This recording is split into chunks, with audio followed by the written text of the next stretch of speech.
మత్తయి సువార్త 5వ అధ్యాయం 9వ వచనం చదువుకుందాం. సమాధానపరచువారు ధన్యులు, వారు దేవుని కుమారులు అనబడుదురు. ప్రార్థించుకుందాం. సర్వోన్నతుడా, కృపగలిగిన తండ్రి, గొప్ప బోధకుడా, నీకే వందనాలు దేవా. ఈ దినము ప్రభా నీ సిలువను చూచుచూ ఉన్నాం దేవా. నీవే ప్రభా కొండ మీద చెప్పిన ప్రసంగంలోనున్న అనేక ధన్యతలను మేము ధ్యానము చేయుచుండగా తండ్రి దేవా, 7వ ధన్యత మీద మేము మా దృష్టి నిలుపుచుండగా ఈ గొప్ప క్రైస్తవ లక్షణము మా అందరికీ దేవా అలవరింప చేయమని దేవా, ఈ యొక్క చక్కని సద్గుణముతో మేము అలంకరింపబడగల ధన్యత దయచేయమని అడుగుచున్నాం. నీ సిలువ పొదిగిట్లో ఉన్న మాకు నీ రూప లావణ్యములు అద్ది ప్రభా, మేము నీ స్వరూపమునకు మార్చబడుటకు సహాయం చేయమని నీ ఆత్మ నింపుదల దేవా బోధించుచున్న నాకును వినిచిన బిడ్డలకు అనుగ్రహించమని యేసు నామమున వేడుకొనుచున్నాం తండ్రి. దేవుని సన్నిధిలో ఉన్న ప్రియ విశ్వాసులారా, సిలువదారి అయిన క్రీస్తు దీవెన మనలో ప్రతి ఒక్కరికి ప్రభు అనుగ్రహించును గాక. దేవుని సన్నిధిలో ఉన్న ప్రియ విశ్వాసులారా, ప్రాముఖ్యమైన వాక్య భాగాన్ని మనం చూస్తూ ఉన్నాం. చక్కని మాట, ఈ 7వ ధన్యతగా మనం చూస్తున్నాం. సమాధానపరచువారు ధన్యులు, వారు దేవుని కుమారులు అనబడుదురు. సమాధానపరిచేవారు ధన్యులు అంటూ ఉన్నాడు. ఈ సమాధానపరచుట అనేది ఒక ప్రమాదకరమైన స్థితి. ఎందుకంటే సహజంగా ఎప్పుడైనా ఎవరితో అయినా మనము విభేదించినప్పుడు, ఎవరితో అయినా దెబ్బలాడుతున్నప్పుడు కావచ్చు, ఎదుటివాడి దెబ్బే మనకు తగులుతుంది. కానీ మధ్యలో విడదీయడానికి, సమాధానపరచడానికి వచ్చినోడికి 2 దెబ్బలు తగులుతాయి కదా. ఎవరు తగులుతాయి? ఆళ్ళది ఈళ్ళది కూడా జరుగుతుంది. కాబట్టి సమాధానపరచు పని చాలా ప్రమాదకరమైంది. కొద్ది కాలం క్రితం ఒక గొప్ప ప్రధానమంత్రి, ఇజ్రాయెల్ యొక్క ప్రధానమంత్రి ఉండేవాడు. ఆయన పేరు రాబిన్. గమనించిన యాజక్ రాబిన్ అని ఆయన పేరు. చాలా గొప్ప ప్రధానమంత్రిగా ఇజ్రాయెల్ దేశానికి ఉన్నాడు. ఆయన ఇప్పటికీ కూడా మనకి చూస్తూ ఉంటాం, ఇజ్రాయెల్కి పాలస్తీనాకి యుద్ధం జరుగుతుంది. ఎప్పుడు వీరికి వైరమే. అయితే ఈ యొక్క పాలస్తీనా అధ్యక్షుడు ఆ కాలంలోని యాసిర్ అరాఫత్ అని ఆయనతోటి రాబిన్ అని ఆయన ఈ యొక్క శాంతి ఒప్పందం మీద సంతకాలు పెట్టారట. శాంతి ఒప్పందం మీద. ఇది చాలామందికి నచ్చలే, తమ దేశస్తులకే. చాలామంది రిపోర్టర్లు వచ్చి అడిగారట, ఏమంటే అలాంటి భయంకరమైన వారితో, మీ శత్రువులతో ఎందుకు శాంతి ఒప్పందం చేసుకుంటున్నారంటే ఆయన చక్కని మాట అన్నట్ట, ఎప్పుడు కూడా శాంతి ఒప్పందం శత్రువులతోటే చేసుకుంటాం, స్నేహితులతో శాంతి ఒప్పందం చేసుకోమన్నట్ట. నిజమే కదా, మనం ఎవరితో శాంతి ఒప్పందం చేసుకుంటాం? శత్రువులతోటే, స్నేహితులతో కాదన్నట్ట. కాబట్టి ఈ శాంతి ఒప్పందం చేసుకున్న 4 నెలలకి ఒక ఆయన వచ్చి ఆయన కాల్చి చంపేశాడు. అయితే ఆయన కాల్చింది ఎవరో ఒక పాలస్తీనీయుడో లేకపోతే ఒక అరబ్బీడు కాదు, సొంత దేశస్థుడు, యూదుడు, ఒక దేశభక్తుడు అనుకునే ఒక యూదుడు తన దేశానికి అన్యాయం చేశాడని చెప్పి అతన్ని కాల్చి చంపాడు. కాబట్టి గమనించండి, సమాధానపరచడం చాలా ప్రమాదకరం, చాలా ప్రమాదకరం. గమనించండి. కాబట్టి ఇలాంటి ప్రపంచంలో మనం బ్రతుకుతూ ఉన్నాం. మనం ప్రపంచంలో అన్ని శోధనలు, అనేకమైన భయంకరమైన గొడవల ప్రపంచము, యుద్ధాల ప్రపంచం మన ప్రపంచం. చాలా భయంకరమైన ప్రపంచం ఇది. దేవుని బిడ్డలారా, ఎటు చూసినా యుద్ధాలే, ఎటు చూసినా గమనించండి విభేదాలే. చాలా రకాలైన యుద్ధాల ప్రపంచంలో మనం బ్రతుకుతున్నాం. దేవుని బిడ్డలను గమనించండి, మనం చూస్తే ఎక్కడ చూసినా యుద్ధము, అపార్థము, చేదుగా ఉన్న సంబంధాలు, కోపము, అపవాదు, అబద్ధం, ద్వేషము, రక్తపాతము ఈ లోకములో ఉన్నాయి. గమనించిన విచ్ఛిన్నమైన కుటుంబాలు ఈ లోకములో ఉన్నాయి. విచ్ఛిన్నమైన స్నేహాలు ఉన్నాయి ప్రపంచంలో. విచ్ఛిన్నమైన సంబంధాలు ఉన్నాయి.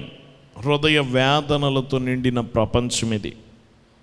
దేవుని బిడ్డలారా, విడిపోయిన పిల్లలు కావచ్చు, కోర్టుల్లో మనం చూస్తాం ఎన్నో ఈ కాలంలో విడాకుల కోసం వెళ్ళే భార్య భర్తలు ఒకరితో ఒకరు మాట్లాడుకొని ఇరుగు పొరుగువారు.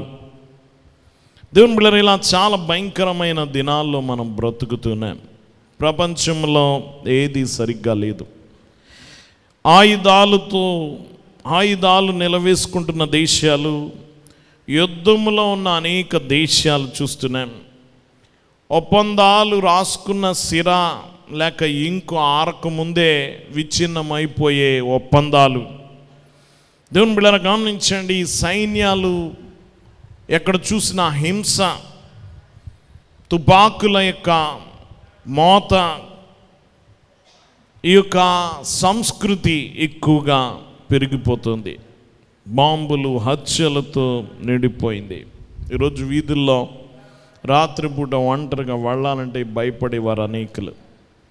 దేవుని బిడ్డలారా, గమనించిన అందుకని ఎలాంటి లోకంలో మనం బ్రతుకుతున్నామంటే, మన పొరుగు వాన్ని దూషిస్తున్నాము, మన తలుపులకి తాళాలు వేసుకుంటున్నాము. గమనించిన పక్కవారిని చూడనకుండా కర్టన్లు మూసుకుంటున్నాము. గమనించండి, మనం భయపడుతూ బ్రతుకుతున్నాం. వాక్యం వింటున్న వల్ల శాంతి లేదు, ఈ ప్రపంచంలో నెమ్మది లేదు. గమనించండి, ఇలాంటి లోకములో మనం బ్రతుకుతున్నాం అనేది సత్యం. దేవుని బిడ్డలారా, ఒక సంస్థ వారు సర్వే చేశారట.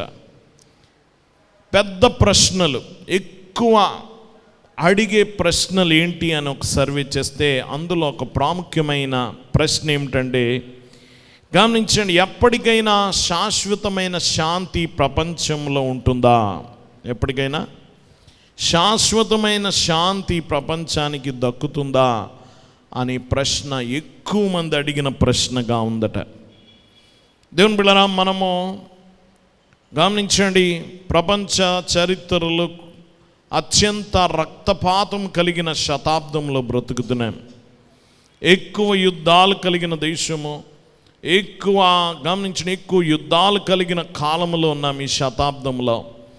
ఈ శతాబ్దంలో గత 100 సంవత్సరాల్లో జరిగిన యుద్ధాలు ఇప్పుడు జరగలేదు, జరిగిన ప్రాణ నష్టం ఎప్పుడు జరగలేదు, ఆస్తి నష్టం ఎప్పుడు జరగలేదు. అంత విపరీతమైన హింసతో కూడిన ప్రపంచంలో కాలంలో మనం బ్రతుకుతున్నాం.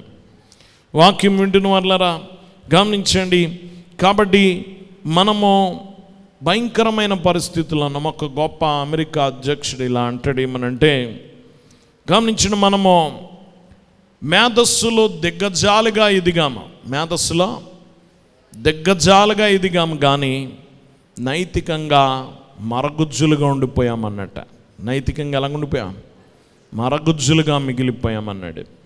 కాబట్టి గమనించండి, గొప్ప సాంకేతిక పురోగతి వచ్చిన ఆ పురోగతి ఎక్కువగా ఒకరినొకరు చంపుకోవడంలోనే పెరుగుతుంది. ఒకప్పుడు యుద్ధాలు జరిగితే చాలాసేపు యుద్ధం చేసుకుని గాయపరిచి ఎప్పుడుకొక వ్యక్తిని చంపేవారు.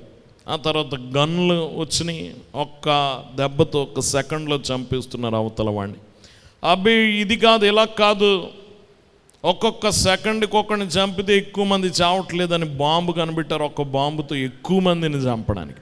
అయ్యో, ఇది చిన్న బాంబుగా ఉండిపోయింది, తక్కువ మందిని చంపుతుందని దాని సైజు పెంచుకుంటా వెళ్ళిపోయాం. ఇప్పుడు పట్టణాలని క్షణాల్లో నాశనం చేసే బాంబులు కనిపెడుతున్నారు.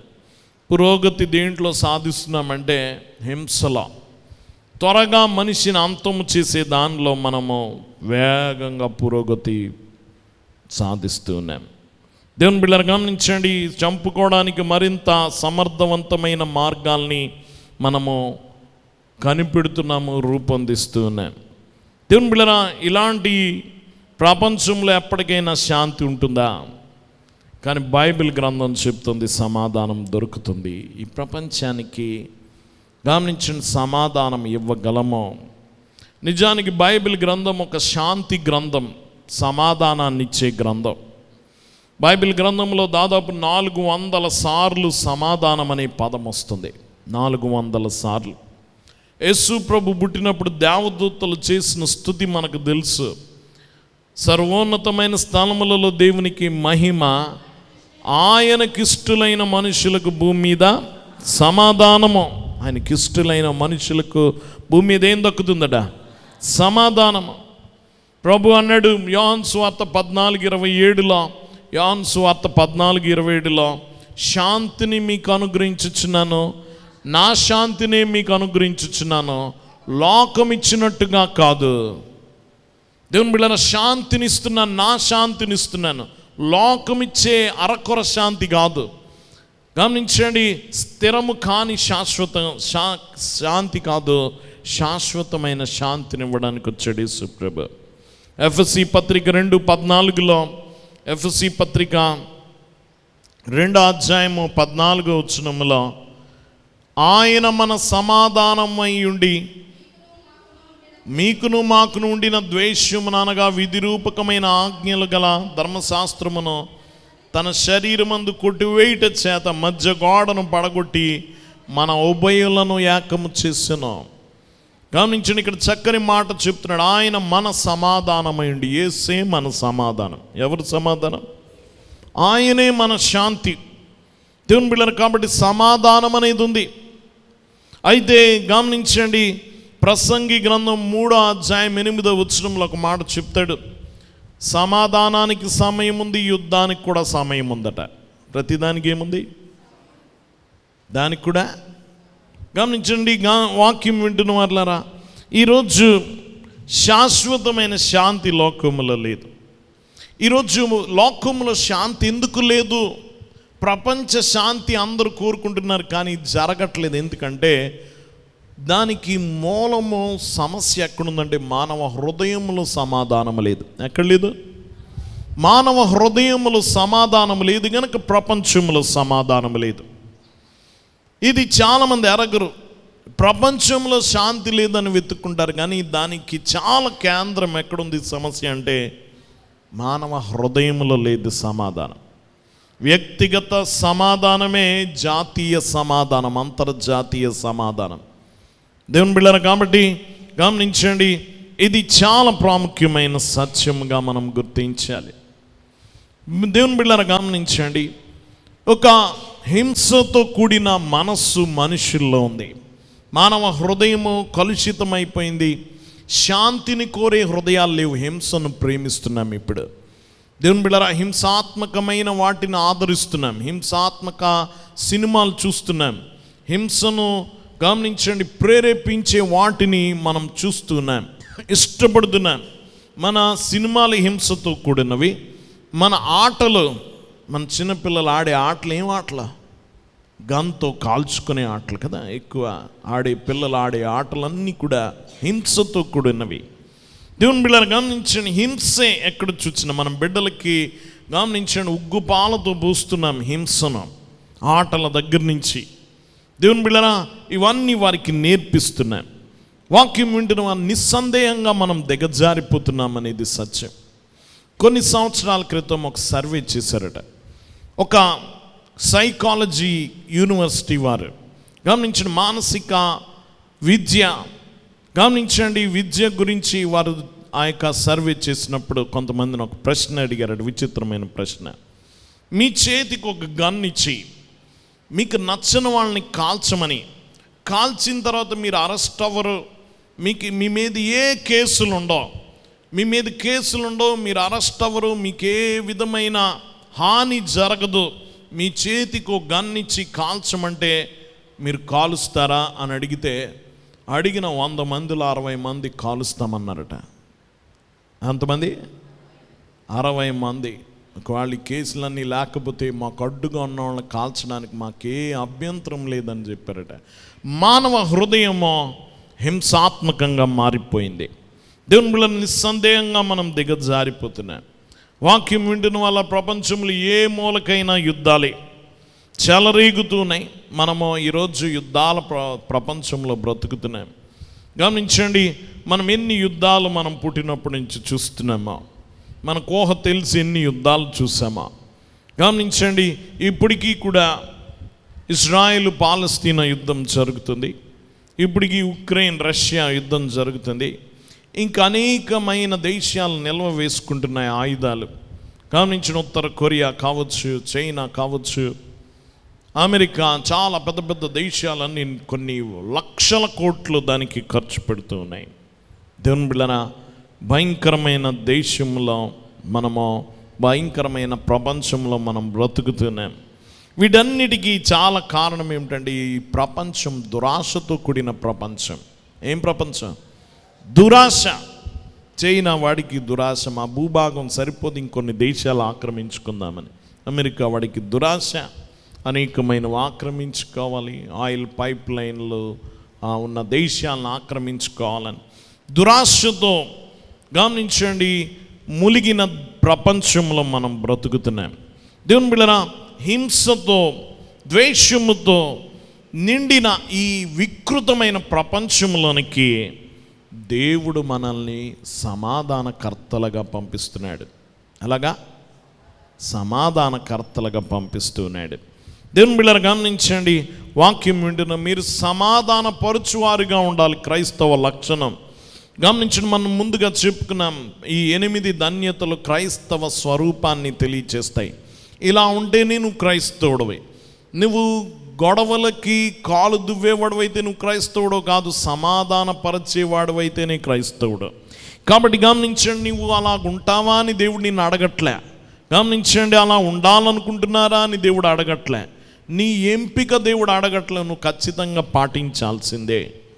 దేవుని బిడ్డలను గమనించండి. కాబట్టి వాక్యం వింటున్న వాళ్ళ, ఈ ప్రపంచం ఎంత చెడ్డదైనా మనం బ్రతకాల్సింది ఇక్కడే. ఎక్కడ బ్రతకాలా? ఈరోజు చాలామంది శాస్త్రవేత్తలు రాకెట్లు వేసుకొని చాలా గ్రహాలకి వెతుకుతున్నారు. భూమి లాంటి పరిస్థితులు అక్కడ ఉన్నాయా? భూమి మీద ఉన్న అనుకూల వాతావరణం మనిషి బ్రతకడానికి ఏ గ్రహం మీదైనా ఉందా? గాలి ఉందా? నీళ్లు ఉన్నాయా? చెట్లు ఉన్నాయా? ఇవన్నీ వెతుకుతున్నారు. కానీ ఎక్కడ గాలి లేదు, నీళ్ళు లేవు, చెట్లు లేవు, వాతావరణం మనకలా లేదు. ఎందుకు వెతుకుతున్నారు తెలుసా? ఈ భూమి మొత్తం నాశనం అయిపోతే మనిషి బ్రతకడానికి ఇలాంటి ఒక గ్రహం అనేది ఉంటే అక్కడికి వెళ్ళి బ్రతకొచ్చని. అక్కడికి వెళ్ళిన ఎవరు వెళ్ళాలా? మనమే వెళ్తాం కదా. నిజంగా వెళితే గనక అక్కడ కూడా ఈ బాంబులు పెట్టుకొని వెళ్తారు కదా, దాన్ని కూడా నాశనం చేయడానికి. దేవుని బిడ్డలను గమనించండి. కాబట్టి మనం వేరే గ్రహాలు వెతకడం కాదు, మన గ్రహాన్ని సరి చేసుకోవాలి. సమాధానము బాగు చేయాల్సింది మనమే. ఎవరు? మనమే. ఈ వాక్యాలను ఒకసారి చూద్దాం. మొదటిగా ఈ పదాలను అర్థం చేసుకుందాం. మొదటి విషయం ఏమిటి? పదాలు. చూడండి, ఇందులో ఏం పదాలు ఉన్నాయంటే, సమాధానము. ఏంటిది? సమాధానం. సమాధానం అంటే ఏంటి? దేవుని వాక్యం వింటున్న మన సమాధానం. ఇది చాలామంది అనుకోవచ్చు, సమాధానం అంటే యుద్ధం లేని పరిస్థితి సమాధానం అనుకోవచ్చు. కానీ యుద్ధం లేకపోవడం మాత్రమే సమాధానం కాదు. హెబ్రీ భాషలో షాలోమ్ అంటారు. షాలోమ్ అంటే సమాధానం అని అర్థం. సమాధానం అనే మాత్రమే కాదు, అదొక విస్తృతమైన అర్థాలు కలిగిన పదం అది. షాలోమ్ అంటే ఆరోగ్యం. ఏంటి? ఆరోగ్యం. షాలోమ్ అంటే శ్రేయస్సు. గమనించండి, షాలోమ్ అంటే సామరస్యం. షాలోమ్ అంటే సామరస్యం. షాలోమ్ అంటే సంపూర్ణత. ఇలా విస్తృత అర్థాలు ఉన్నాయి దీనికి.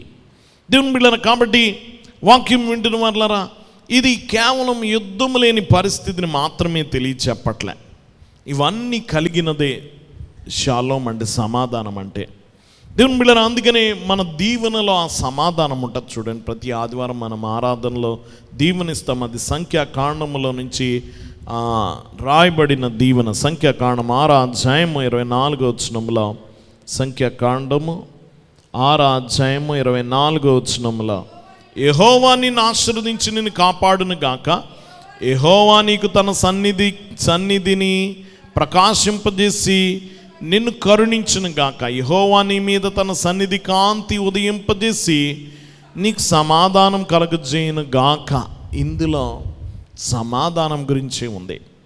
ఇది సమాధానం అంటే, ఒకటి సమాధానము, రెండు సమాధానము మాత్రమే కాదు, సమాధాన పరుచువారు. ఎవరట? సమాధాన పరుచువారు. సమాధాన పరుచుట. దేవుని బిడ్డలు గమనించండి, ఇది చాలా ప్రాముఖ్యమైన సత్యం. సమాధానము కావాలి. ఏం కావాలి? సమాధానము. గమనించండి, ఇప్పుడు సమాధానం ఎక్కడ ఉంటుందో తెలుసా? ఎక్కడ న్యాయము ధర్మము ప్రకారము ప్రజలు నడుచుకుంటారు అక్కడ సమాధానం ఉంటుంది. ఎక్కడ న్యాయము ధర్మము ఎవరు పాటిస్తారో అలాంటి కుటుంబాల్లో, అలాంటి సమాజాల్లో సమాధానం అనేది ఉంటుంది.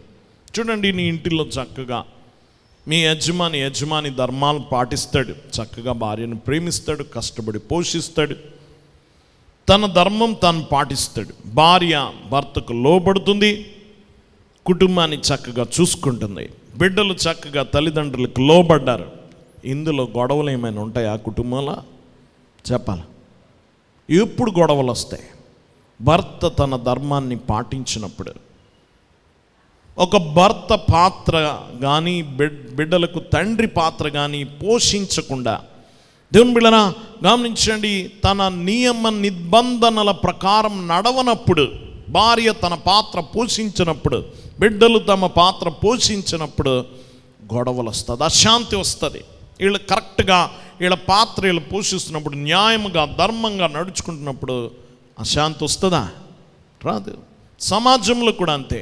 నువ్వు మార్కెట్లోకి వెళ్ళావు, గమనించిన ట్రాఫిక్ రూల్స్ ఉంటాయి, నియమాలు, గమనించిన ట్రాఫిక్ నియమాలు ఉంటాయి. కరెక్ట్గా నువ్వు ఒక లైన్లో వెళ్ళమంటే ఆ లైన్లోనే వెళ్ళావు, అవతల వాడు అదే లైన్లో వచ్చాడు. గమనించండి, ఆగమన్నప్పుడు ఆగాం, వెళ్ళమన్నప్పుడు వెళ్ళాం. జామ్ అవుద్దా? ట్రాఫిక్ జామ్ అవుద్దా? గమనించండి, గొడవలు అవుతాయా? యాక్సిడెంట్లు అవుతాయా? ఎప్పుడు అవుతాయి? ఆ నియమాలు పాటించినప్పుడు. దేవుని బిడ్డలను గమనించండి, వాక్యం ఉండిన అధికారులు చక్కగా పాలిస్తున్నప్పుడు, నాయకులు చక్కగా పాలిస్తున్నప్పుడు, గమనించండి, ఇదిగో ఉన్నత వర్గాలకి లేని వర్గాలను సమంగా చూస్తున్నప్పుడు, గమనించండి, ఏ విధమైన గొడవలు లేవు, అశాంతి రాదు సమాజంలో. అలా కాకుండా గమనించండి, నాయకులు ఉన్నవారికి దోచిపెడుతూ లేని వారిది మింగుతూ ఉన్నప్పుడు సమాజంలో అంతరాలు వస్తాయి, విప్లవం వస్తుంది, తిరుగుబాటు వస్తుంది. గమనించండి, నక్సలిజం లాంటి తిరుగుబాట్లు ఎప్పుడు వస్తాయి? లేని వాడిది దోచుకున్నప్పుడు, ఉన్న వాడికి మాత్రమే తిరిగి తిరిగి కుక్కి పెడుతున్నప్పుడు సమాజంలో అంతరాలు వస్తాయి. ఎవరి ధర్మం ప్రకారం వాళ్ళు నడుచుకుంటున్నప్పుడు ఎప్పుడు కూడా ఏం రాదు? అశాంతి రాదు. దేవుని బిడ్డలను గమనించండి. కాబట్టి వాక్యం వింటున్న వాళ్ళరా, ఈ రెండు కూడా న్యాయము ధర్మము రెండు సమపాళ్లలో జరుగుతున్నప్పుడు గమనించండి, శాంతి అనేది ఉంటుంది. కానీ గమనించండి, ఇక్కడ సమాధానం ఒక్కడే కాదు, రెండు సమాధాన పరుచువారు. ఎవరట? సమాధాన పరుచువారు. పరుచువారండి చేయడం. ఎవరు ధన్యులట? చెప్పాలి. ఎవరు ధన్యులు? సమాధాన పరుచువారు. సమాధానం కోరువారు ధన్యులు అన్నారా? చెప్పాలి. సమాధానం కోసం కలలుగనే వాళ్ళు ధన్యులు అన్నారా? ఎవరు ధన్యులు? సమాధానం కొరకు పనిచేసేవాళ్ళు ధన్యులు. మనందరం ఏ కేటగిరీలోకి వస్తాం? సమాధానాన్ని కోరుకుంటున్నానండి, వీళ్ళిద్దరు కలవాలని ఎన్ని కలలు కన్నానండి. నువ్వు కలలుగంటే కలుస్తారా? చెప్పాలి. ఇద్దరు కొట్టుకుంటున్నారు రోడ్డు మీద నిలబడి, అయ్యో పాపం కొట్టుకుంటున్నారు, వీళ్ళు కలిసి ఉంటే అంత బాగుండు అనుకుంటే కలుస్తారా? నువ్వు మధ్యలో దూరాలా?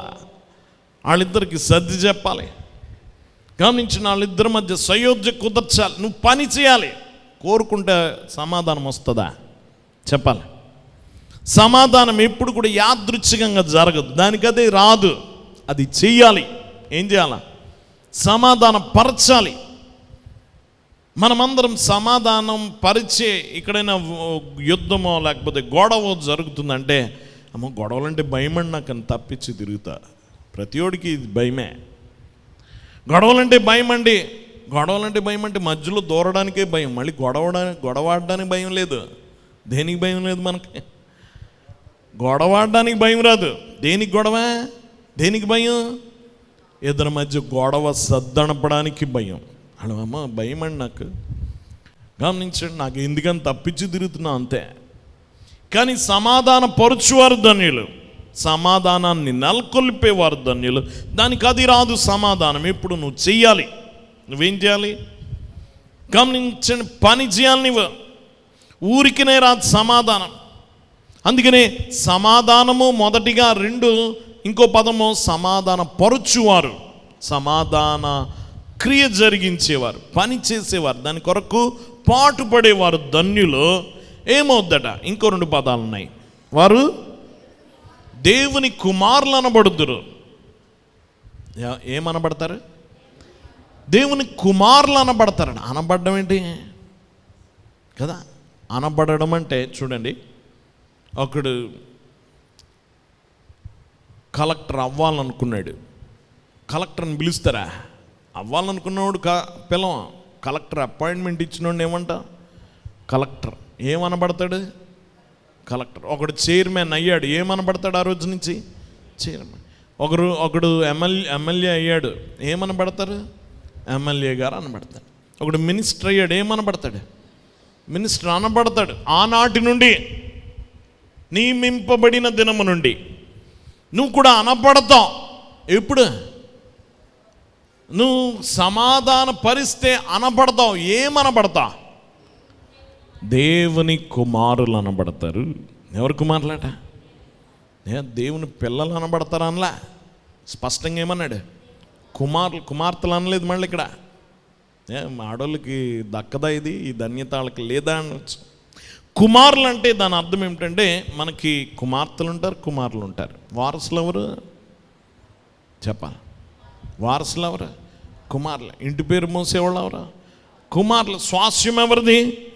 గమనించి, నువ్వు సంపాదించిన చివరి పైసా ఎవరిది? ఎవరికి ఇస్తా? కుమారులే. వారసత్వం వారికి దక్కుతుంది. తండ్రి పేరు ఎవరికి వస్తుంది? కుమారులకు వస్తుంది.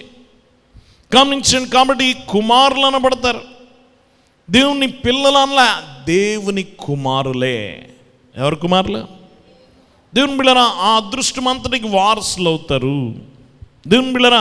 కాబట్టి ఇది 4 పదాలు మనం చెప్పుకున్నాం. 1 సమాధానము, 2 సమాధాన పరచుట, 3 అనబడుట, 4 దేవుని కుమారులు అనబడుట.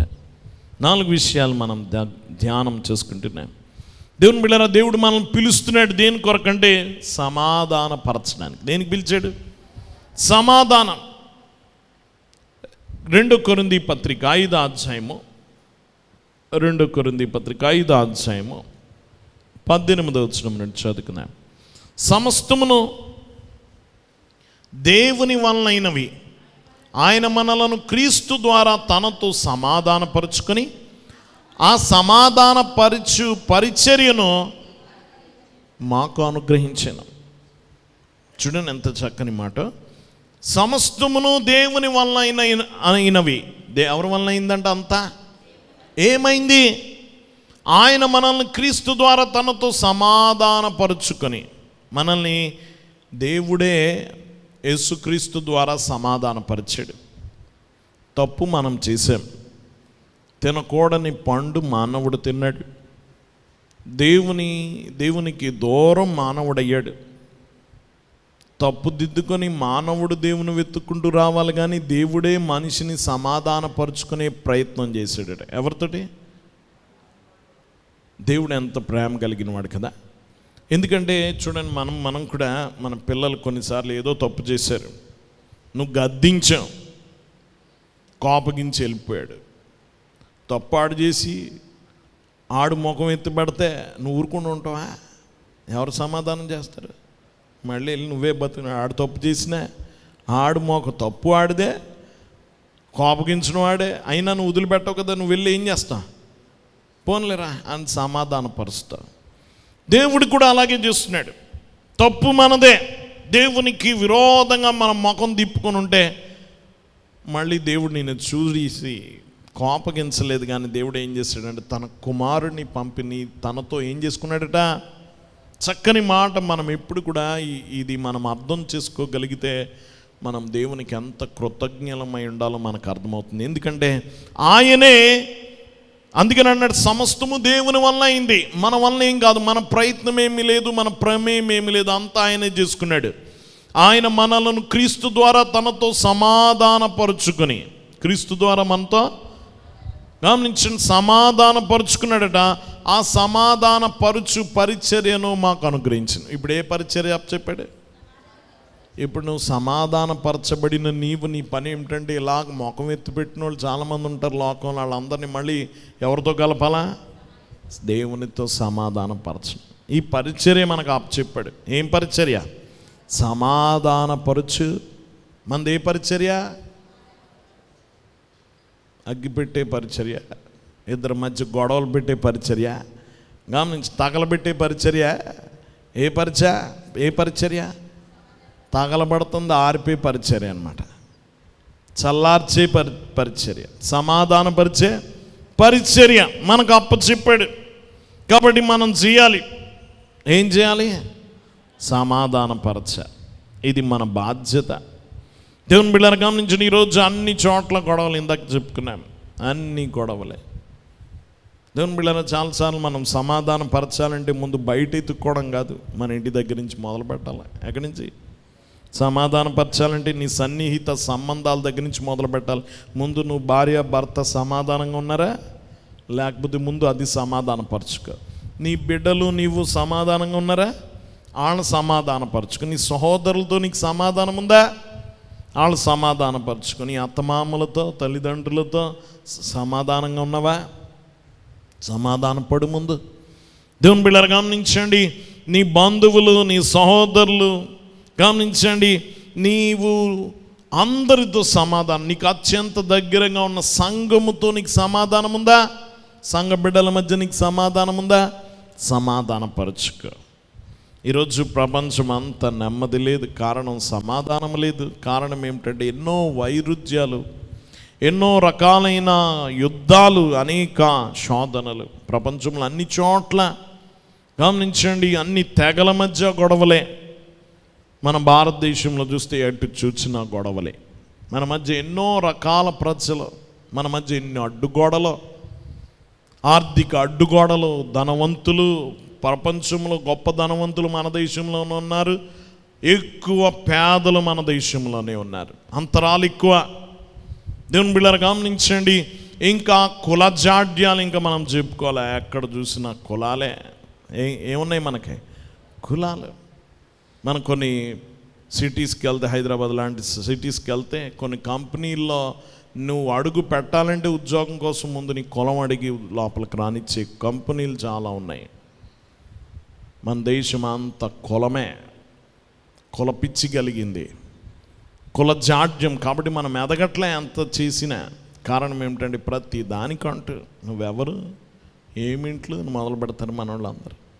దేవుని బిడ్డలారా గమనించండి, వాక్యం వింటున్న వాళ్ళారా చాలా రకాలు. వాక్యం వింటున్న వాళ్ళారా ఒక ఆయన ఈ మధ్య ఒక ఇంటర్వ్యూ ఇచ్చాడు. వారు వెళ్ళగానే ముందు మీద చెయ్యేసి మాట్లాడతారు.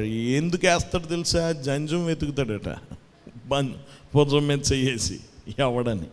ఇలా చాలా రకాల కులాలతో సతమతం అవుతున్నాం. అందుకని మన మధ్య సమాధానం లేదు.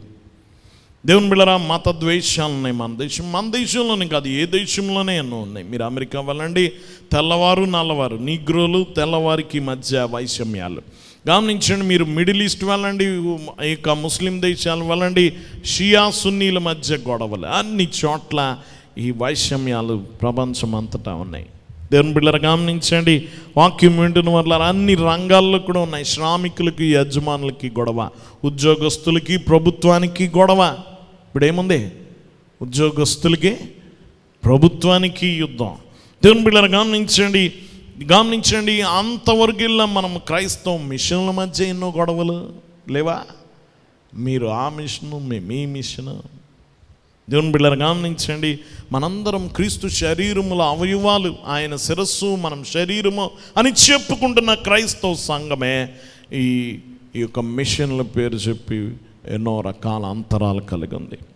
దేవుని బిడ్డలారా గమనించండి, వాక్యం వింటున్న వాళ్ళ ఇంకా రాజకీయాలకు వెళ్తే ఇంకా మనం చూస్తున్నాం, మనం రోజు చదివేదేది పేపర్లో, టీవీల్లో ఈ రాజకీయ భయంకరమైన స్థితి మనం చూస్తున్నాం. దేవుని బిడ్డలారా సమాధానం లేదు. గమనించండి, నిజంగా సమాధానం క్రీస్తు వల్లనే. గమనించండి, వాక్యం వింటున్న వల్లరా మనము ఈ లోకంలో చాలామంది సమాధానం పరిచేవారు ఉంటారు. వారికి మనకు తేడా ఏంటో తెలుసా? మనము మనుషుల మధ్య మాత్రమే సమాధానం కాదు, దేవునికి మానవునికి మధ్య కూడా సమాధానం ఏర్పరచగలము. ఎవరెవరికి మధ్య? దేవునికి మానవునికి మధ్య కూడా, రెండు కూడా మనం చేస్తాం. దేవుడు మానవుడికి మధ్య, మానవుడు మానవునికి మధ్య కూడా సమాధానం ఏర్పరుస్తాం. సువార్త మాత్రమే అంతరాన్ని తగ్గిస్తుంది. ఈరోజు మనందరం చక్కగా కూర్చున్నాం. ఈ లోకంలో ఇలా కూర్చునేవారు తెలుసా? నీ పక్కన ఉన్నవాడు ఏ కులమని చూస్తాడు. ఇక్కడ మనకు తెలుసా నీ పక్కన కూర్చున్న వాళ్ళు ఎవరో? గమనించిన మనుషులు తెలుసు, కులాలు తెలియదు. మనకి ఇలా ఐక్యపరిచిందేది క్రైస్తవ సంఘం. దేవుని బిడ్డలు అందరూ మనుషులు ఏకతాటిపైకి వచ్చింది క్రైస్తవ సంఘములని, క్రీస్తు సువార్త వల్లనే. అందుకని అయ్యగారు రాశారు, గలిబిలి గలిగేనొకప్పుడు షిన్యారు బాబెలు గోపురములు కట్టినప్పుడు పలుకు భాషయు నొక్కటైనను పలు విధంబులకు భాషలాయను నలు దిశలకును జనులు పోయిరి కలవరిపై కలుసుకున్నారు. ఎక్కడ కలుసుకున్నారు? వీళ్ళందరినీ కలిపింది ప్రభు యొక్క సువార్త, ఆయన సిలువ కలిపింది. దేవుని బిడ్డలారా ఈ సిలువ మాత్రమే మన అంతరాల్ని తొలగిస్తుంది. శాంతి స్థాపన చాలా ప్రాముఖ్యమైనది. ఇది సులభతరమైంది కాదు, ఇదేమీ సులభంగా జరిగేది కాదు. నువ్వు సమాధానం పరచాలంటే చాలా ఖరీదది, చాలా సమయం తీసుకుంటుంది సమాధానం పరచడం. బాధకరమైంది. మధ్యలో మనం అలసిపోతాం. దెబ్బలాడే వారికి అలుపు రాదు, కానీ మధ్యలో నిలబడ్డవాడు అలసిపోతాడు కదా. దెబ్బలాడేవాడు ఊపుతుంది, దెబ్బలాడే కొలిదే. మధ్యలో ఉన్నవాడికే అలసిపోతాడు పాపం. దేవుని బిడ్డలారా అలసిపోవడమే కాదు, మధ్యలో ఉన్నవాడు తరచుగా అపార్థం చేసుకోబడతాడు. మధ్యలో ఎవరైనా మాట్లాడడానికి, ఎవరైనా సమాధాన పరచండి, వీడు ఎంతసేపు ఆడివైపు మాట్లాడుతున్నాడు, మధ్యలో ఉన్నవాడు బలి చేసేస్తాం. ఎవడు రావడానికి ఇష్టపడ్డా, అందుకనే మధ్యలో ఉన్న వారిని చాలా తప్పు పడతాం. దేవుని బిడ్డలారా కొన్నిసార్లు సమాధానం పనిచేయదు కూడా అని. అందుకనే రోమా పత్రికలో ఒక మాట చెప్తాడు. రోమా పత్రిక 12:18. రోమా పత్రిక 12:18 చదవండి. శక్యమైతే నీ చేతనైనంత మటుకు సమస్త మనుష్యులలో సమాధానముగా నుండి. సమస్త మనుషులతో ఎలా ఉండాలట? సమాధానం. కానీ దానికి ముందు ఒక మాట ఉంది, శక్యమైతే, కుదిరితే, సాధ్యమైతే అంటున్నాడు.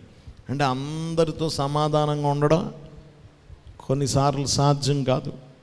నువ్వు చేయాల్సిన ప్రయత్నం అంతా చేయడం అన్నాడు. శక్యమైతే చేతనైనంత మటుకు, మీ చేతన అంటే నీ పూర్తి శక్తితో అందరితో సమాధానంగా ఉండడానికి ప్రయత్నం చేయి. కానీ అందరితో కుదరదు. కొన్నిసార్లు కొంతమంది ముళ్ళ కంపలా ఉంటారు, వాళ్ళని ఎంత కౌగిలించుకుంటే అంత గుచ్చుకుంటారు అన్నమాట. మరి ఏం చేయాలి? ఆయన కౌగిలించుకుని ఉంటామా? ఉండలేము. కాబట్టి అంటున్నాడు, నువ్వు అందరితో సమాధానంగా ఉండలేవు, కానీ మ్యాక్సిమం ట్రై చేయాలన్నమాట. శక్యమైతే అందరితో నువ్వు ఎలా ఉండాలి? సమాధానంగా ఉండాలంటున్నాడు. దేవుని బిడ్డలను గమనించండి, చాలా ప్రాముఖ్యమైన విషయం. అందుకనే సమాధానపరచువారు ధన్యులు. ఒక ఆయన అంటాడు, సమాధానపరచువారు ధన్యులు అనేది ఇక్కడ కాదేమో పరలోకములో. ఎందుకంటే సమాధానపరిచే వారిని ఎక్కువ శపిస్తూ ఉంటారు జనాలని. ఎక్కువ ఏం చేస్తూ ఉంటారు? శపిస్తూ ఉంటారు. అయితే సమాధానపరిచే వారు ధన్యులు, వారు దేవుని కుమారు. వారికి గొప్ప బహుమానం ఉంది. అక్కడతో విడిచిపెట్టలే. నువ్వు సమాధానపరిచే ఉద్యోగం నువ్వు తీసుకుంటే నీకు ఇచ్చే గమనించిన జీతం చాలా ఎక్కువ. నువ్వు ఏం చేయబడతావు? దేవుని కుమారులుగా పిలువబడతావు. ఎవరి కుమారులు? దేవుని కుమారులు. ఎంత గొప్ప ధన్యత. చాలాసార్లు మన గొప్ప తల్లిదండ్రులకి బిడ్డలుగా పిలువబడడం చాలా గొప్ప కదా. కొంతమంది అంటారు, కొంతమందిని అచ్చా నాన్నలాగే తిడితే బాగోదు, కానీ మంచిగా పొగిడారు అనుకోండి, వాళ్ళ నాన్నలా మంచి హృదయం అన్నారనుకోండి, అది ఎంత మంచిగా ఉంటుంది, సంతోషం అనిపిస్తుందా లేదా? ఆ తండ్రులతో, ఆ తల్లిదండ్రులతో పోల్చబడినప్పుడు మనం చాలా ఆనందపడతాం. దేవుని బిడ్డలారా గమనించండి, ఇదిగో పలానా వారి కుమారుడు మంచి పేరు తెచ్చిన వాళ్ళ తల్లిదండ్రులాగే అన్నారనుకోండి, చాలా ఆనందం కలుగుతుంది. ఈ తల్లిదండ్రులు అసంపూర్ణులు, వారి బిడ్డలుగా ఉంటేనే వారి పిల్లలని పిలువబడడానికి మనకు అంత ఆనందం కలిగితే, నువ్వు స్వయంగా ఎవరి కుమారుడు అని పిలువబడతావు? దేవుని కుమారుడివే. దేవుని బిడ్డలారా గమనించండి, దేవుని కుమారులుగా దేవునితో గుర్తించబడతారు, దేవుని పేరు పెట్టబడతారు, దేవుని కుమారునిగా పిలువబడతారు. ఎంత గొప్ప ధన్యత! దేవుని బిడ్డ నువ్వు సమాధానపరిచినప్పుడల్లా నిన్ను దేవుడిలాగా చూస్తారు ప్రజలు. దేవుని వాక్యం వింటున్న వాళ్ళారా, ఈరోజు మనకు సమాధానకర్తలు అవసరం. ఎవరు అవసరం? సమాధానకర్తలు.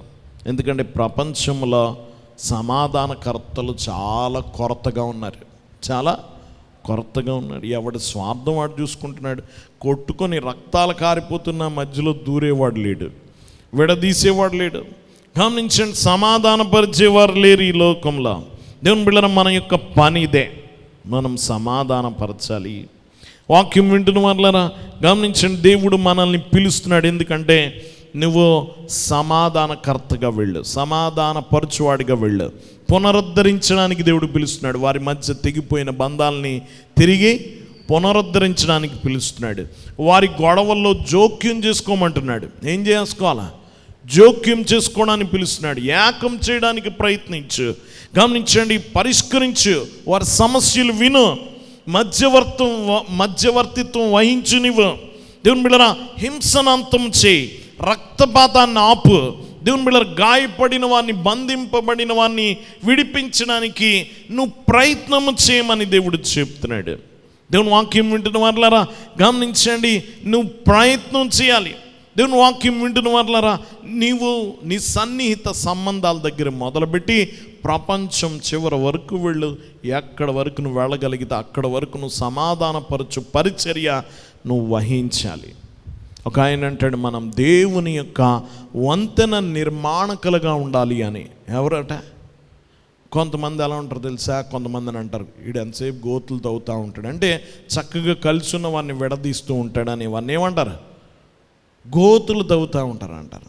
కానీ కొంతమంది వంతెన నిర్మిస్తారంటే ఈ గోతులు పైనుండి ఇద్దరిని కలుపుతారనమాట. వంతెనలు ఏం చేస్తాయి? గమనించండి, ఎడముఖం పెడముఖంగా ఉన్న వారి పైనుంచి ఏమి వెళ్తుంది? వంతెన వెళ్ళి వీరిద్దరిని ఐక్యపరిచినట్టుగా నువ్వు వంతెన నిర్మాణకుడిగా ఉండాలి. నువ్వు బ్రిడ్జ్ బిల్డర్లా ఉండాలన్నమాట. నువ్వు వంతెన నిర్మించేవాడిగా ఉండాలని దేవుడు కోరుకుంటున్నాడు. దేవుని బిడ్డలారా గమనించండి, అనేకుల్ని ఏకతాటిపైకి రావడానికి, అంతరాలు తగ్గించడానికి నువ్వు వంతెనలు నిర్మాణం చేయాలి. సమాధానపరచడం అంటే వంతెన నిర్మించడం. ఏం చేయడం? వంతెన నిర్మించడం. దేవుని బిడ్డలారా గమనించండి, ఇలాంటి వంతెన నిర్మించి లేక సమాధానపరిచే వారిని ఏమంటారు ప్రపంచం అంటే? దేవుని కుమారుడు అక్కడికి వెళ్ళాడు అంటారు. దేవుని కుమారుడు అక్కడికి వెళ్ళాడు అంటాడు. పైనుంచి దేవుడు కూడా చూసి అనుకుంటాడు, గమనించండి, నవ్వుకుంటాడు నిన్ను చూసి, ఇదిగో అతడు నా కుమారులో ఒక్కడంటాడు. నువ్వు సమాధానపరచడానికి వెళ్ళావు, మధ్యలో వాళ్ళని అయిపోయింది, అది అయిపోయింది, వదిలేండి, మీరు అందరు కలిసి ఉండండి, చక్కగా సమాధానంగా ఉండండి, పాతయన్ని తవ్వుకోకుండా అని చక్కగా వాళ్ళని ఐక్యపరుస్తున్నావు అనుకో, దేవుడు పైనుంచి నేను చూసి నవ్వుకుంటాడు, నా కొడుకు ఎంత బాగా చేస్తున్నాడు, నా కుమారుడే అంటాడు. ఎందుకంటే నువ్వు చేసే పని చక్కని పని, దేవుని పని. గోతులు తవ్వుతున్నావా, గొడవలు పెడుతున్నావా, ఇంకోటి నవ్వుకుంటాడు. ఎవడా? సాతాను. అతని కుమారుడు అనమాట నువ్వు. ఎవడు కుమారుడు? దయ్యంలా వచ్చాడు, మధ్యలో గొడవలేట వెళ్ళిపోయాడు అంటారు. కొంతమందికి నచ్చదు సమాధానపరచడం కూడా. ఆడు వచ్చాడంటే కలిపేస్తాడు, వీడు అంటే వీడికి కలిసి ఉండడం నేను నచ్చట్లే. కాబట్టి నువ్వు కలపాలి. దేవుని బిడ్డలారా గమనించండి, నిన్ను చూసి దేవుడు చాలా ఆనందిస్తాడు. నువ్వేదో ఒకటి చేయాలి, నువ్వేదో ఒకటి చేయగలం, నువ్వేదో ఒకటి చేయగలం. ఒక ఆయన ఒక పద్యం రాశాడు. ఏమనంటే, గమనించండి, ఈ పద్యం ఇంగ్లీష్లో రాసుందని తెలుగులో మనం అనువదిస్తే ఎలా ఉంటుంది? నేను ఒక మనిషిని మాత్రమే, కానీ నేను ఒకడిని. కానీ నేను ఒక మనిషిని మాత్రమే, కానీ నేను ఒకడిని. నేను ప్రతీదీ చేయలేను, కానీ ఏదో ఒకటి చేయగలను. నేను ప్రతిదీ చేయలేను కానీ ఏదో ఒకటి చేయగలను. నేనేమి చేయగలను, నేను అది చెయ్యాలి. నేను ఏది చేయగలను అది చెయ్యాలి. నేను దేవుని దయతో అది చెయ్యాలి. నేను దేవుని దయతో అది చెయ్యాలి, అది నేను చేస్తాను అన్నట్టు. గమనించు, నువ్వు అన్నీ చేయలేవు కానీ ఏదో ఒకటి చేయగలవు. నువ్వు చేయగలిగింది నువ్వు చెయ్యి. దేవుని బిడ్డలు ఏదో ఒకటి చెయ్యాలి. నువ్వు చూస్తూ ఉండకు. నువ్వు చూస్తే రాదు సమాధానం. ఏదో ఒకటి చెయ్యి. నీ చేతిలో ఫోన్ ఉందా, ఒక కాల్ చేయొచ్చు. సమాధానపరచడానికి ఏం చేయొచ్చు, ఒక ఫోన్ చేయొచ్చు. నీ చేతిలో పేపర్ ఉందా, ఒక ఉత్తరం రాయొచ్చు.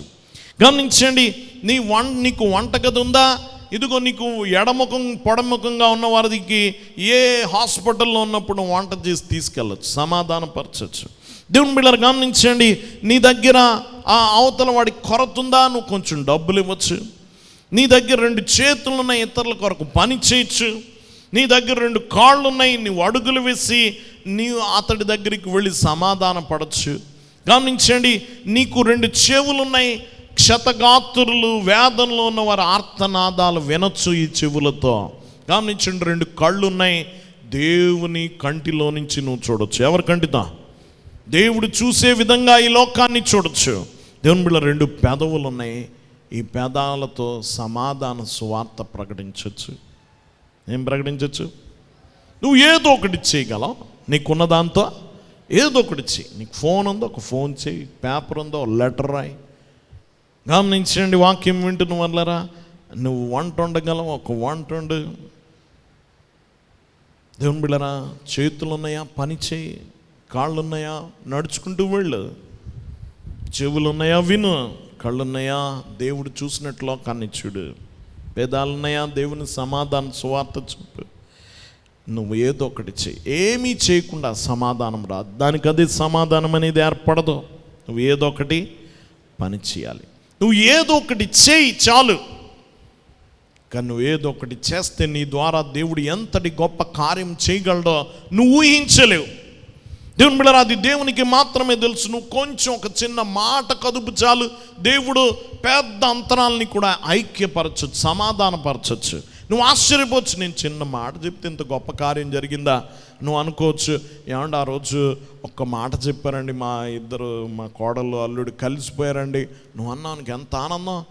నేను అన్నది చిన్న మాట, ఆ మాటతో వీళ్ళు ఏమైపోయారు, ఐక్యమైపోయారు. ఎంత ఆనందం. ఇది నువ్వు చేసింది కాదు.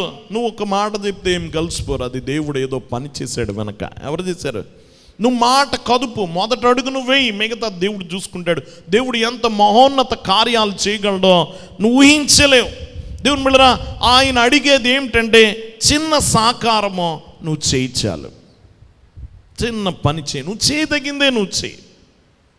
దానితో ఆయన ఏం చేయగలడో నువ్వు చూడు. దేవుని బిడ్డలారా, గమనించండి, యేసు గొప్ప సమాధానకర్త. కానీ ఆయన గొప్ప సమాధానకర్త అయినా ఆయన సిలువ వేసి చంపారు. ఆయన చక్కని శాంతి సువార్త చెప్పిన ఆయన సిలువ వేసి చంపారు. గమనించండి, వాక్యం వింటున్న వాళ్ళరా, ఆయన సమాధానపు రాజుగా పిలువబడ్డాడు. ఆయన ఆ రోమా శిలువ మీద ఆయన వేలాడదీశారు. దేవుని బిడ్డలారా, కాబట్టి సమాధాన స్థితి, శాంతి స్థాపన అనేది చాలా ఖరీదైంది. ఎంత ఖరీదంటే దేవుని కుమారుని ప్రాణత్యాగం అంత ఖరీదైంది, చాలా ఖరీదైంది. కానీ ప్రభు కావాలి. ఈ శాంతి పటాలం, శాంతి సైన్యం, దేవుని శాంతి సైన్యం, అందులో నువ్వు చేరాలి. ఎందులో చేరాలా? దేవుడు సమాధానకర్తగా వచ్చాడు. దేవునికి మానవునికి ఉన్న ఈ గమనించండి, మనం దాటలేని అగాధాన్ని సిలువనే వంతెన వేసి సమాధానపరిచిన వాడు యేసు ప్రభు. ఇప్పుడు ఆయన సైన్యంలో నువ్వు చేరాలి. సమాధానపరిచే పరిచర్యలో నువ్వు కూడా చేరాలి. ఆయనకు ఎంతోమంది కావాలి, ఎంతోమంది స్త్రీలు పురుషులు ఈ సైన్యంలో కావాలి. దేవుడు వెతుకుతున్నాడు అలాంటి వారి కోసం. మరి నువ్వు సిద్ధమా? ఆ పటాలంలో నువ్వు చేరతావా? ఆ సైన్యంలో నువ్వు చేరతావా? నీకు కనబడిన యుద్ధమెల్లా మాన్పుతావా? గమనించిన ప్రతి మంట చల్లారుస్తావా? నువ్వు ఒక అడుగు వేస్తావు, నువ్వు చేయదగింది నువ్వు చేస్తావా? సమాధానపరచడానికి నువ్వు ప్రయత్నిస్తావా? అలా చేయగలిగితే దేవుని బిడ్డలారా, దేవుడు నీ చిన్న చిన్న అడుగులకు కూడా గొప్ప ఆశీర్వాదాలు ఇస్తాడు, గొప్ప ఆశీర్వాదాలు ఇస్తాడు. దేవుని బిడ్డలు గమనించండి, నువ్వు సమాధానకర్తగా ఉండు. దేవుని బిడ్డరా, ఈ లోకాన్ని మన ద్వారానే దేవుడు బాగు చేయాలనుకుంటున్నాడు. దేవుని చేతిలో పనిముట్లుగా నువ్వే మారాలి. ఈ లోకం మన ద్వారా కాకుండా ఇంకెవరి ద్వారా మారుతుంది? ఈ విషపూరితమైన ప్రపంచాన్ని పరిశుద్ధపరచగలిగింది మనమే, క్రైస్తవ సంఘమే. అందుకనే ఆయన చెప్తున్నాడు, సమాధానపరచువారు ధన్యులు, వారు దేవుని కుమారులు అనబడతారు. దేవుని బిడ్డలను గమనించండి. చివరిగా ఒక గొప్ప గమనించండి భక్తుడు, ఆయన పేరు ఫ్రాన్సిస్ ఆఫ్ అసిసి అంటారు. ఆయన గమనించండి, ఆయన మరణించిన చాలా సంవత్సరాల తర్వాత ఆయన ఒక ప్రార్థన తర్జుమా చేశారట. అదొక పాటగా కూడా రాశారు. అది అతడు ఏమని ప్రార్థించేవాడు అంటే, అతడు ప్రభువా నన్ను నీ శాంతికి సాధనంగా మార్చు. నన్ను ఎలా మార్చు? శాంతికి సాధనంగా మార్చు. ద్వేషమున్న చోట ప్రేమ విత్తడానికి, ద్వేషమున్న చోట ప్రేమ విత్తడానికి, గాయమున్న చోట స్వస్థతను విత్తడానికి, గమనించండి, సందేహం ఉన్న చోట విశ్వాసాన్ని విత్తడానికి, సందేహం ఉన్న చోట విశ్వాసాన్ని, నిరాశ ఉన్న చోట ఆశను, చీకటి ఉన్న చోట వెలుగును, దుఃఖమున్న చోట సంతోషాన్ని విత్తడానికి నన్ను ఒక సాధనంగా వాడుకో. నా కోసం నన్ను వాడుకోకు, నా స్వార్థం కొరకు కాదు. నేను అతిగా నా కొరకు కోరుకోకుండా అనేకులకు నేను ఉపయోగపడే విధంగా నన్ను వాడుకో అని ప్రార్థించేవాడట. మన ప్రార్థన మనతో మొదలై మనతో ముగుస్తుంది కదా, కానీ అతని ప్రార్థనలో ఏమీ స్వార్థం లేదు. దేవుని వాక్యం వింటున్న వాళ్ళారా, ఈరోజు దేవుని సాన్నిధ్యంలో ఉన్నాం. మనం సమాధానకర్తలుగా ఉండాలి. నువ్వు ఎక్కడికి వెళ్ళినా గొడవ రేగుతుంటే పారిపోకు, తప్పించుకోకు, ఇది నీ పని కాదనుకోకు. దేవుడు నిన్ను నియమించాడు, దేవుడు నిన్ను పిలుచుకున్నాడు. నువ్వు సమాధాన పరిచేవాడిగా ఉంటేనే నువ్వు క్రైస్తవుడు. కానీ సమాధానాన్ని ఆశించేవాడిగానో, ఊహించేవాడిగానో, కోరుకునేవాడిగానో, కలలుగనేవాడిగానో ఉంటే నీకే భాగ్యం లేదు, ఏ ధన్యత లేదు.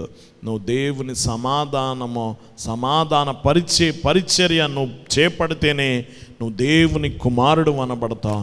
నిన్ను చూచి ఆయన సంతోషిస్తాడు, నిన్ను చూచి ఆనందపడతాడు. ఈయన నా కుమారుడు అంటాడు. నువ్వు దేవుని కుమారుడిగా పిలువబడతావు. ఆ బిరుదు నీకు దక్కుతుంది, ఆ నియామకం నీకు కలుగుతుంది. అలాంటి ధన్యత ప్రభు మనెల్లరికి అనుగ్రహించును గాక. ఆమేన్. మోకరించుకుందాం. దయనిధి ప్రేమ స్వరూపుడ మహోన్నతుడని కొందనాలు తండ్రి. ఈ దినం నీ వాక్యముల నుండి అనేక విషయాలు మాకు బోధించావు ప్రభా. దేవాన్ని పిలుపు ఎంత గొప్పది ప్రభా. మేము సమాధానపరచువారుగా ఉండాలని నువ్వు కోరుకుంటున్నావు దేవా. దాని కొరకు మమ్మల్ని నియమించుకుంటున్నావు, నీ కొందనాలు దేవా. ఆ విధముగా ఉంటే మమ్మల్ని ధన్యులని పిలుస్తున్నావు, మేము నీ కుమారులం అనబడతామని పిలుస్తున్నావు, నీ కొందనాలు ప్రభా. మేమందరము కూడా ఇక నుండి మా జీవితాన్ని మార్చుకొని ప్రభా, ఈ లోకములో అనేకమైన మంటలు, విద్వేషాలు, హింస దేవా, ఇలాంటివన్నీ చల్లార్చడానికి దేవా మేము పూనుకోగల ధన్యత దయచి దేవా. ఎంత మాత్రం తప్పించుకోక నీ బిడ్డలుగా నీ పని చేయడానికి దేవా మేము ప్రభా ముందుకు సాగిపోగల ధన్యత దయచేయమని అడుగుచున్నాం. మేము చేసే చిన్న ప్రయత్నాల ద్వారా నీ గొప్ప కార్యాన్ని వారి ఈ లోకములో జరిగించి దేవా నీకు మహిమార్థముగా నీ బిడలముగా ఈ లోకములో జీవించడానికి సహాయం చేయమని యేసు నామమున వేడుకొనుచున్నాం తండ్రి. ఆమేన్.